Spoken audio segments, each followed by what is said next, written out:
Vamos lá, continuar. Vamos agora para a terceira questão. Promotor de Justiça do Ministério Público do Estado de São Paulo.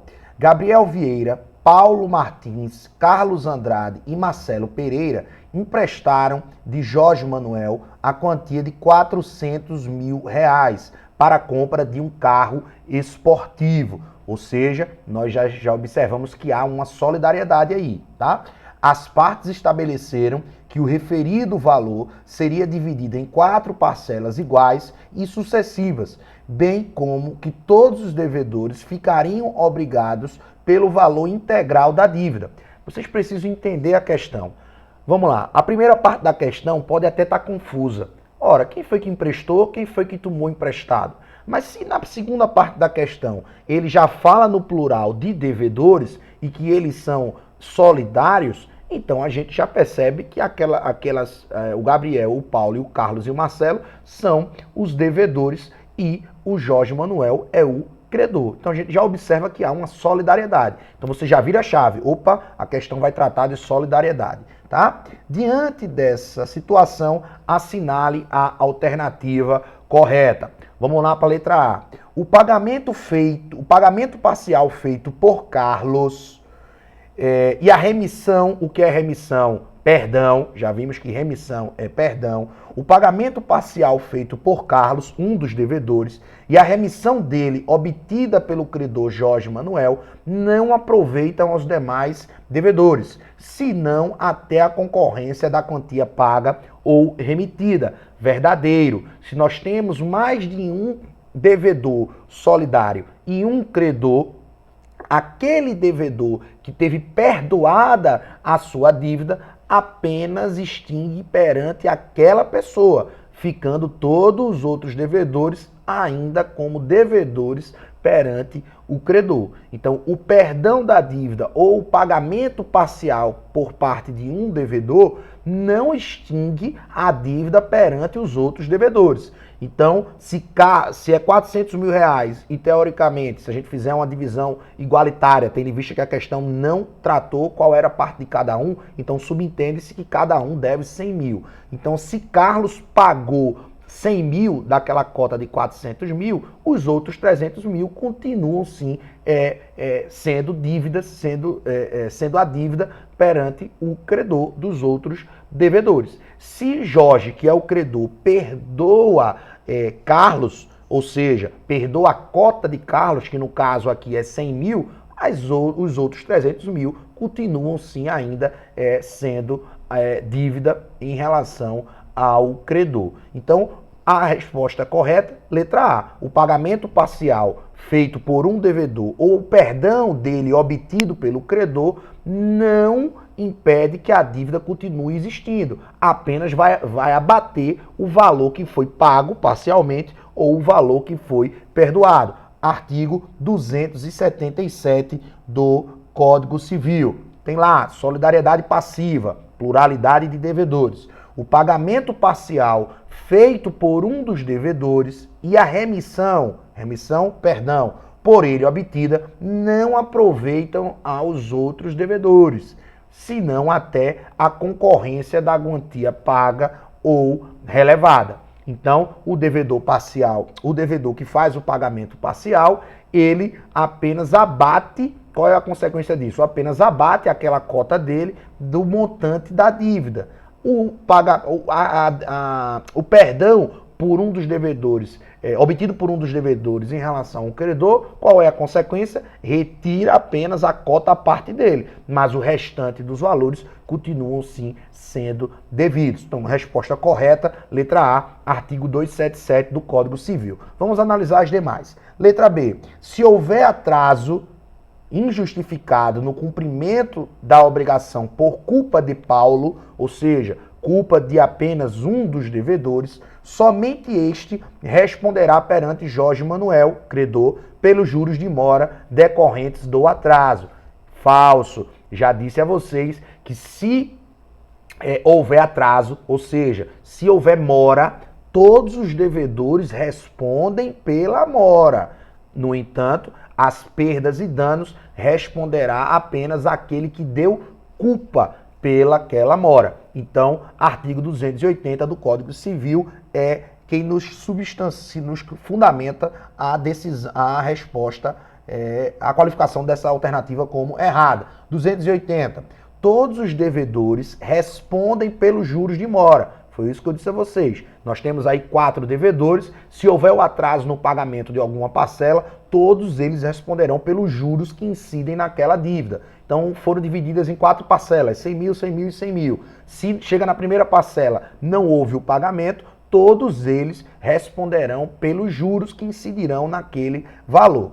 No entanto, como diz a questão, todos os devedores, o artigo 280, todos os devedores respondem pelos juros de mora, ainda que a ação tenha sido proposta somente contra um, mas o culpado responde aos outros pela obrigação acrescida. Então, aquele que teve culpa responderá para os outros, no caso, pelas perdas e danos ou pela obrigação acrescida. Artigo 280. Toda vez que a gente ouvir falar de culpa, teremos perdas e danos, mas apenas para aquele que teve a culpa. No entanto, os juros de mora serão divididos igualitariamente por todos. Então, alternativa errada. Por quê? Porque está dizendo que somente Paulo é que pagará pelos juros, quando na verdade todos os outros devedores pagarão pelos juros. Letra C. Se Gabriel falecer, ou seja, um dos devedores, deixando herdeiros, o credor Jorge Manuel poderá cobrar de qualquer um dos herdeiros a integralidade da dívida. Falso. Falamos muito disso em sala de aula. Os herdeiros só respondem no limite da sua cota-parte. Por quê?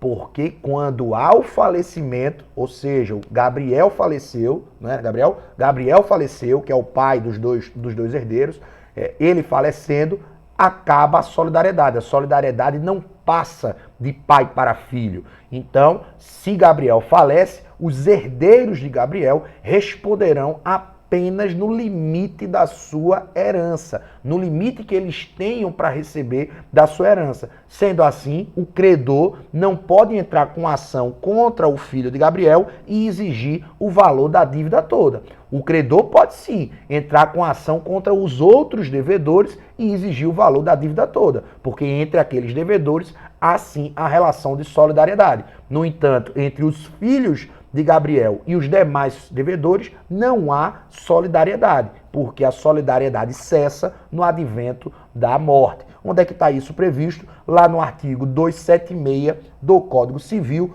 cumulado com o 1792, que trata da herança, que eu venho batendo muito isso em vocês. O herdeiro só responde no limite da sua herança, seja quando ele passa a ser devedor, como é essa situação, seja quando ele passa a ser credor. Ele só responde, ele só ganha no limite da sua herança, do quinhão hereditário, daquilo que ele vai receber sobre a herança. Então tem lá no 276.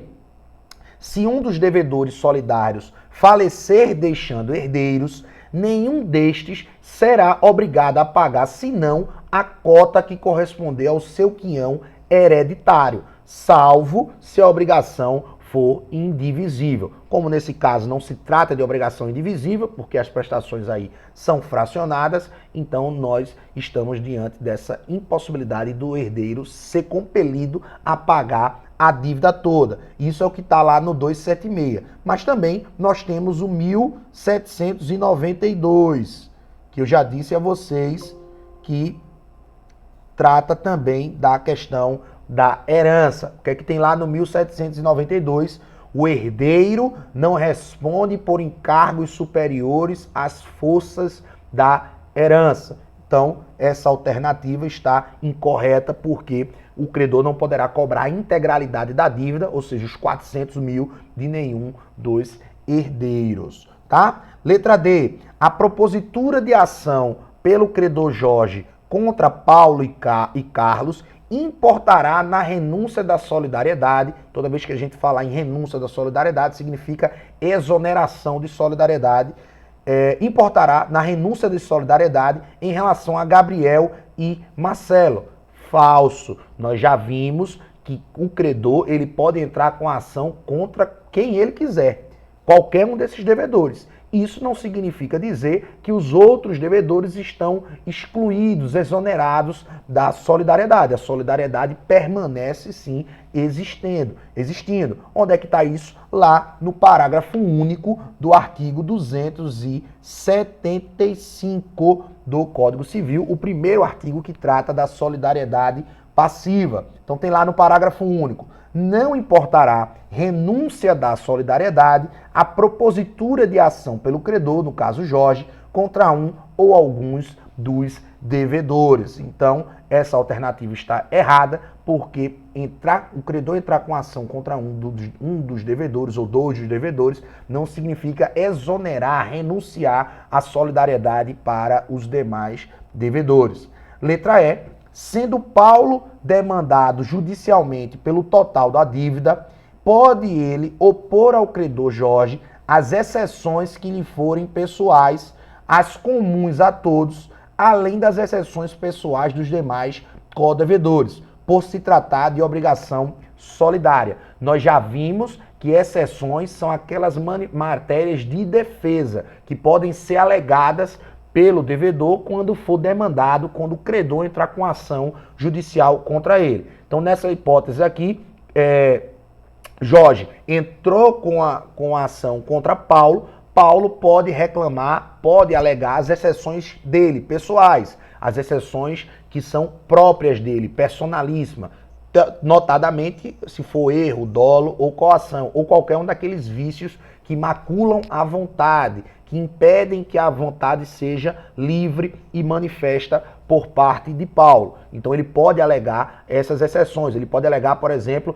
que ele assinou um contrato sem saber, que ele foi coagido por assinar esse contrato, porque são exceções pessoais. Ele pode alegar, em matéria de defesa, as exceções comuns a todos, ou seja, se a dívida tiver sido prescrita. É uma exceção, é uma matéria de defesa que aproveita a todos os devedores. No entanto, ele não pode alegar as exceções pessoais dos demais devedores. Se o Jorge entrou com a ação contra Paulo, Paulo não pode dizer: ora, eu não vou pagar porque Gabriel, na hora de assinar o contrato, foi coagido. Eu não vou pagar porque o outro devedor, na hora de assinar o contrato, não sabia o que estava assinando.